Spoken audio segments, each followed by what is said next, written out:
اللهم صل وسلم اللهم صل وسلم وبارك بجلالك وجمالك على سبيل كلامك وشرف مقدارك أسعد العالم وإمام طيبة الرحمن والكلمات باللسان والقلم ومنبع الوحي والحكمة والحكم أبي القاسم سيدنا وحبيبنا وشفيعنا ومولانا محمد وعلى آله وصحبه وسلم زدوا شرفا يا رب يا رب كرما وتزيدا ورفعة ومهابة وذكرى ورضي الله تبارك وتعالى عن ذوي الفخر الأليم والقدر الكريم ساداتنا وأئمتنا وموالينا أبي بكر وعمر وعثمان وعلي وعن بقية الصحابة وقرابة رسول الله صلى الله عليه وعليهم أجمعين والحمد لله رب العالمين. Bismillahirrahmanirrahim. Alhamdulillahirabbil alamin wassalatu wassalamu ala asyrofil anbiya'i wal mursalin wa ala alihi wa sahbihi ajma'in amma ba'd. Qala Allah ta'ala Bismillahirrahmanirrahim walladzina jahadu fina lanahdiyannahum subulana. Qala Nabiyyu sallallahu alaihi wasallam may yuridillahu bihi khairan yufaqihu fid-din. Wa qala al-mu'allifu rahimahullahu ta'ala wa nafa'na bi ulumihi amin ya Allah ya rabbal alamin. Wa yustaratu huna wa yustaratu huna dan disyaratkan dalam masalah ini, maksudnya dalam masalah makmum yang berada di luar masjid. Yang pertama kan kemarin tidak boleh jaraknya lebih dari 300 dira atau 144 meter kurang lebih 144. Ayum kina al-wusul ilal imami. Makmum itu ayum kina al-wusula ilal imami. Makmum mungkin untuk sampai kepada imam. Jadi bisa sampai kepada imam min ghairi izwirarin, tanpa adanya membelakangi kiblat. Izwirarin wa in biar ketemu dulu halaman biar ketemu dulu min ghairi izwirarin wa in kitofin, tanpa berbelok-belok, berliku-liku atau yang sampai membelakangi kiblat. Kalau makmumnya di luar tidak boleh izwirarin wa in kitofin, sampai desek-desekan, sampai belok-belok, jalannya belok-belok nggak boleh. Bihilafihi fima taqaddama, berbeda dengan masalah yang sudah terdahulu.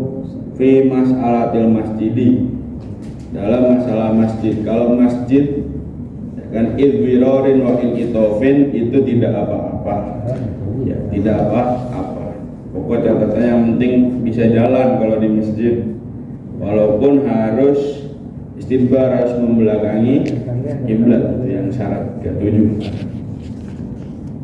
Kemudian wa yaduruhuna albabul mardud, dan membahayakan dalam artian sholatnya tidak sah dalam masalah ini ketika makmumnya di luar, imamnya di dalam masjid. Ketika al-babu al-mardud, yaitu ketika pintunya itu ditutup fil ibtidai, pada permulaannya. Jadi dari awal jamaah pintunya sudah tertutup gitu. Kita sholat di luar jalan tapi pintu musholanya ditutup, ya kan? Maka itu berbahaya dalam artian sholatnya tidak sah. bihilafihi fil asna. Berbeda halnya ketika pintu itu tertutup di tengah-tengah sholat. Misal pintunya ketiup angin, ketutup. Nah itu fa innahu la yadurru. Maka kalau pintunya ketiup angin, fa innahu la yadurru, tidak apa-apa. Dalam artian sholatnya masih sah, atau antara imam dan makmum masih sah berjamaah. Alasannya kenapa? Li'annahu yugtafaru fid dawam ma la yugtafaru fil ibtida. Karena sesungguhnya ada masalah-masalah yang dimaafkan fid dawami ketika sudah berlarut-larut selamanya, ma la yugtafaru fil ibtida. Ya kan? Apa yang tidak dimaafkan pada permulaannya. Jadi ketika udah lama dimaafkan tapi permulaannya enggak. Nah, contohnya tadi pintu itu tertutup, ya kan? Pintu itu tertutup di awal, maka tidak sah jamaahnya. Tapi ketika kok ketiup angin di tengah-tengah, nah, maka nggak apa-apa, masih bisa jamaah dengan catatan dia tahu gerak-gerik imam. Nah, contohnya misalnya bludak jamaahnya kan sampai luar-luar. Nah, itu kalau pintunya ditutup bahaya, sholatnya nggak sah. Ini kaidahnya ulama fikih, yuktafaru fid dawam malah yuktafaru fil ibtidato. Contohnya yang simpel begini, kalau yuktafaru fid dawam, orang ikhram kalau nikah sah apa enggak? Enggak sah. Tapi kalau rujuk boleh sah. Ya, nikah enggak sah tapi rujuk sah. Karena kan rujuk itu bagian dari pernikahan. Kalau enggak ditalak itu pernikahannya tetap. Jadi orang ikhram nikahnya enggak sah tapi rujuknya sah. Nah itu pakai itu yuktafaru fid dawam malah yuktafaru fil ibtida. Atau kita balik, diampuni di permulaan atau dimaafkan di permulaan tapi di tengah-tengah enggak dimaafkan, yuktafaru fil ibtida malah yuktafaru fid dawam. Contohnya lau tola'at al-fajru wa huwa mujami'un. Ketika kok matahari terbit ada orang mujami'un. Mujami'un tuh lagi ngobrol penting sama istrinya. Mujami, ya, iya lagi ngobrol penting. Nah, kemudian karena dia tahu ittola'at al-fajru fanadza'a fil hali, langsung di cut, obrolannya di cut, ya kan? Maka puasanya sah, ya kan? Kan kalau orang lagi nyampur kan membatalkan puasa. Nah, maka puasanya sah. Ketika kok matahari terbit dia masih sibuk sama istrinya, kemudian baru kaget, oh ya udah terang ya kan gitu. Langsung seketika itu, ya kan? Nah, maka puasanya tetap dianggap sah. Nah, itu kebalikannya, yuktafaru fil ibtida ma la yuktafaru fil dawam. Ini semua diambil dari hadis yang la dororo wala diroro gitu. Atau kalau kata Gus Dur itu aja kok repot. Nah itu la dororo wala diroro. Wa yadurruhuna dan berbahaya dalam masalah ini, dalam artian tidak sah. Yadur itu tidak sah. Wa yadurruhuna idon albabu al-maghlub. Jadi ada pintu yang tadi yang ditutup, ada yang al-mardud, ya kan? Ada yang al-maghlub. Kalau al-maghlub dikunci, pintunya dikunci. Kan ada pintu yang ditutup tapi kagak dikunci, gitu. Tapi setiap dikunci pasti ditutup pintu itu, kan nggak mungkin kalau dikunci itu dibuka pintunya. Al-babu al-maghlub ibtidaan, di permulaannya ya dibikin itu udah dikunci, wadawaman dan dipatenin. Alal mu'tamadi menurut kaul mu'tamad. Nah, jadi ada pintu yang memang ditutup, nggak dipakai. Nah itu juga berbahaya ketika kok makmum ada di luar sedangkan pintunya terkunci. Amma babu al-maftuh, adapun ketika pintu itu pintunya dibuka, ya, jadi pintu mushola dibuka, ada orang sholat di jalanan situ. Ini ya salah tahu aja Pak, mudah-mudahan ya, kalau rame sampai di jalanan kan bisa aja gitu. Nah ini perlu, ilmu ini perlu. Nah, maka fayajuzu iktida'ul waqif, maka orang yang ada di luar boleh mengikuti orang yang berdiri bihiza'il imami, yang sejajar atau searah dengan imam gitu. Jadi dia tahu di depan tuh ada orang yang berdiri di situ. Nah, itu maka boleh tuh ikut orang itu. Atau jamaahnya banyak. Wasofu al-muttasilu bihi, atau saf yang bersambung, jamaah terus sampai belakang tuh ada safnya semua sampai luar-luar.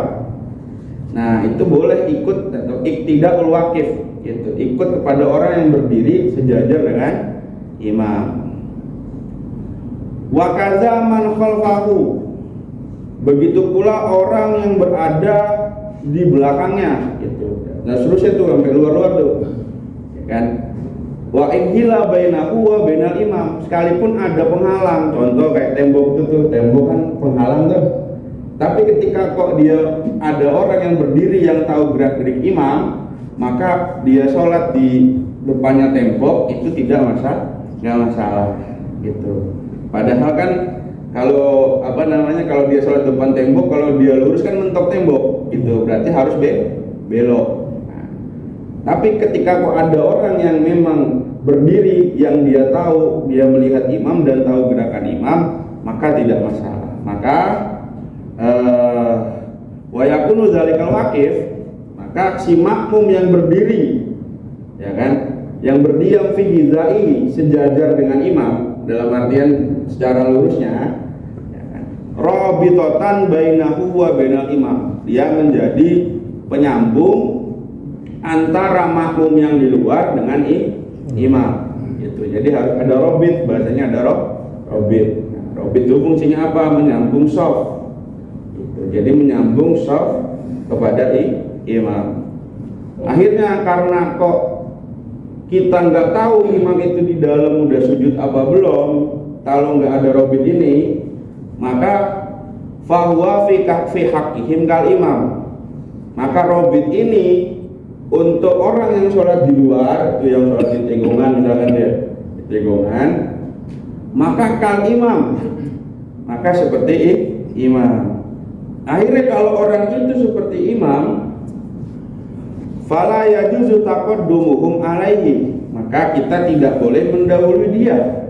Contoh, walaupun kita dengar speaker nih, imam Allahu Akbar, lah imam robitnya itu masih berdiri. Nah, kita nungguin dia dulu apa ikut speaker? Apa ikut robit itu, ya kan? Jadi nggak boleh kita mendahuluin walaupun kita tahu nih imam, gitu kan? Karena fungsinya robit itu selain untuk mengetahui gerak-gerak imam, juga untuk menyambung shaf, ittisal shaf, menyambung shaf. Gitu. Fungsinya gitu. Fala yajuzu taqaddumuhum alaihi. Kama la yajuzu taqaddumuhum alal imam. Seperti halnya kita nggak boleh mendahului imam. Gitu. Seperti makmum nggak boleh mendahului imam. Imamnya masih berdiri, makmumnya udah sujud. Nah ini nggak boleh. Nah jadi itu kalau ada robit, jadi ikutnya robit. Biasanya orang sholat di masjid-masjid yang gede itu yang sampai luar-luar. Kan kalau di sini jarang ya. Jarang. Masih lega kosong. Kemudian bihilafi iktida iman. Berbeda halnya ketika kita ikut orang adulaan muhadzatihi, yang berpindah dari sejajar dengan imam.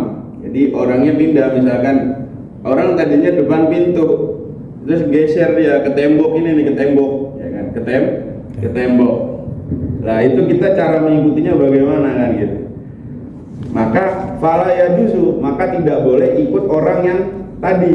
Jadi kok dia nggak bisa lurus ke imam, nggak bisa, maka nggak boleh. Contoh simpelnya begini, orang sholat di tegongan situ tuh, di tegongan ke kiri tuh, ya kan. Lah yang depannya sholatnya mentok tembok. Nah apakah boleh ikut orang ini? Ternyata tidak boleh. gitu. Karena sama-sama apa? Lil ha'il bainahu wa bainal imam. Karena ada penghalang, yang mana tembok itu tembok gitu. Nah, supaya boleh bagaimana? Supaya boleh, ya orang sholat tegongan nih, tegongan kiri tuh, imamnya kan di sini, Bang Aris di sini, kan gitu. Nah, supaya boleh, illa iza waqafa wahidun, hiza aman fadin. Kecuali ada satu orang berdiri, jadi orang yang di tegongan tuh satu orang berdiri di jalanan sini, di lurusan itu tuh, ya kan? Hiza aman fazin, sejajar dengan jalan yang bisa dilewati, fi dzalikal haqil. Ya, pada penghalang tersebut kan kalangan kontrakan tuh, ya kan? Jadi orangnya diri di depan jalanan itu kan lurus sampai sini tuh, lurus sampai musola. Jadi orang yang sholat di tegongan situ ikutnya orang yang sejajar dengan musola. Maksudnya kita aman fatir kan bisa lurus. Kalau di jalan tuh di jalan iseng-iseng kan sampai ke sini ya, sampai nggak pakai belok gitu Pak. Ya, jadi kalau sholat di situ gitu. Ini masalah yang sholat di tegongan tuh, di tegongan. Walaya duru fi jami'i madzukir, dan tidak menyebabkan sholat tidak sah pada semua yang sudah disebutkan. Takhallulu syari', ya, ada jalan raya yang menghalangi. Contoh masjidnya di samping jalan raya, ya kan? Kemudian kita sholat di seberangnya. Nah, ada jalan raya tuh, ya kan? Nah, itu tidak dikatakan penghalang. Jalan itu tidak dikatakan penghalang. Walau kasuro turuku, walaupun orang yang lewat atau simpangannya itu banyak, ya kan? Tetap jalan raya, misalkan kan banyak motor lewat ya, banyak motor lewat. Nah, itu tidak dianggap penghalang. Kemudian yang tidak dianggap penghalang apalagi wanahru al-kabiru, ada kali gede. Jadi masjidnya di seberang kali, kita sholatnya di seberang yang satunya lagi, gitu. Nah, kalau mau ke masjid kan harus, kalau nggak di jembatannya harus nyemplung dulu ya ke kali itu. Harus nyemplung dulu. Nah, itu juga bukan penghalang. Wa in ahwaja ila sibahatin, sekalipun memang butuh untuk nyemplung ke kali itu, ya kan, supaya bisa sampai masjid. Tapi udah nggak di sini ya. Kalau di Jawa masih banyak gitu. Kalau di Jawa masih banyak masjidnya pinggir kali kan gitu. Sholatnya di seberang kali, gitu. Seberang kali itu masih ada. Kalau di sini nggak ada gitu. Kalau mau jalan nyemplungan, lagi di Kediri kan berantakan dalam, ya kan. Bukannya sholat malah disolatin ini. Iya, bukannya sholat malah disolatin. Jadi dalam artian kali itu atau sungai itu bukan penghalang. Wanaru, yang kemudian yang ketiga yang bukan penghalang adalah api. Contoh orang sholat gitu, terus ada tabunan gitu kan, ada tabunan. Nah, itu dihalang-halangi oleh api. Nah, api itu bukan penghalang gitu. Atau wal bahru, atau laut, baina safinata ini. Ada dua perahu, misalkan perahu satu, perahu dua, yang imamnya di perahu satu, makmumnya di perahu satu lah. Kan disela-selai oleh air laut. Nah, itu juga bukan penghalang gitu. Maka tidak apa-apa, kan? Li'anna hadhihi la tu'addu lil haidulati, karena semua itu tidak dianggap penghalang. Fala yusamma wahidun minha hailan. Maka semua itu, ya, fala yusamma wahidun, semua itu tidak disebut atau tidak dinamai dengan penghalang. Jadi penghalang itu tembok, kemudian jendela yang tertutup. Nah, itu jendela yang tertutup, kan? Nah, itu yang disebut penghalang. Jadi syaratnya ada berapa Pak? Kemarin kalau sholat imamnya itu di luar masjid, makmumnya di luar masjid, imamnya di masjid, maka syaratnya dua, jaraknya tidak boleh lebih dari 300 dirok atau 144 ya. Dan yang kedua, tidak boleh ada penghalang, tembok ya, jendela misalkan ya. Nah, itu dianggap penghalang, boleh itu, ya kan. Nah, maka nanti butuhnya robit adalah di situ gitu. Robit dibutuhkan ketika jamaahnya berada di luar masjid. masjid. Tuh. Ya kan? Nah, bagaimana ketika memang kita cukup ikut speaker aja, misalkan ikut speaker kan speaker sekarang, atau pakai yang masjid keren-keren tuh pakai proyektor ya, pakai proyektor gitu. Ya kan? Kalau posisinya di dalam masjid, yang penting ada jalan ke imam, misal di atas ada proyektor, imamnya di bawah kan banyak tuh ya.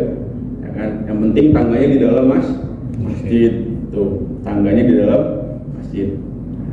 Proyektor ataupun speaker hanya sekedar pembantu. Beda halnya ketika memang proyektornya ada di luar. Jadi orang sholat di lapangan, imamnya di masjid, proyektornya di luar. Nah, ini bisa sebagai robit apa enggak? Enggak, robit harus orang. Robitnya harus orang. Ya. Gitu. Lah, ya harus orang, soalnya kalau listriknya mati kan proyektornya mati kan gitu. Ya kan? Repot. Jadi syaratnya cuma dua dari bahasan yang panjang itu tadi, ya, yang kemarin tuh, ya kan, orang kok imam sholat, imamnya di masjid, makmumnya di luar, maka syaratnya dua doang, yaitu tidak boleh jaraknya lebih dari 300 dirok dan juga tidak ada penghalang. Wasaminuha, dan syarat ke-8 dalam berjamaah adalah ayyanwiya al-qudwata. Si makmum harus niat mengikuti imam al-qudwah. Contoh misalkan ka'ayyakula muqtadiyan, misal usolli fardhu subhi rakaataini mustaqbil kiblati ya. Adaan apa? Makmuman biasanya.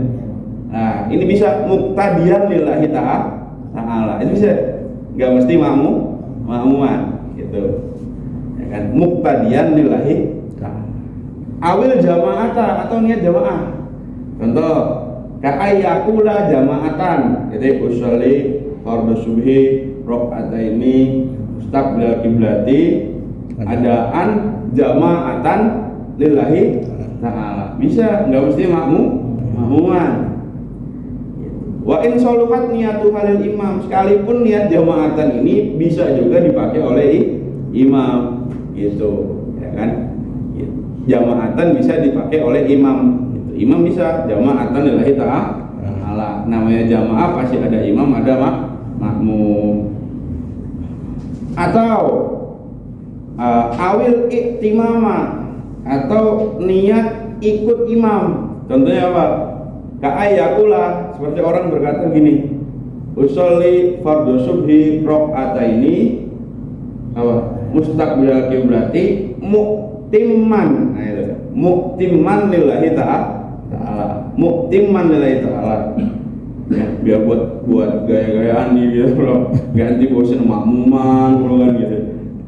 Bisa muqtadiyan, bisa jamaatan, bisa mu'timman. Awil makmumiyata, atau pakai bahasa makmum, berarti makmuman lillahi ta'ala, itu yang biasa dipakai. Ini sekedar pengetahuan aja gitu Pak. Itu kalau mau dipraktekin nggak masalah. Jadi kalau kita ada muqtadiyan lillahi ta'ala, kita nggak gampang nyalain orang jadi gitu. Ya kan? Atau jamaatan lillahi ta'ala.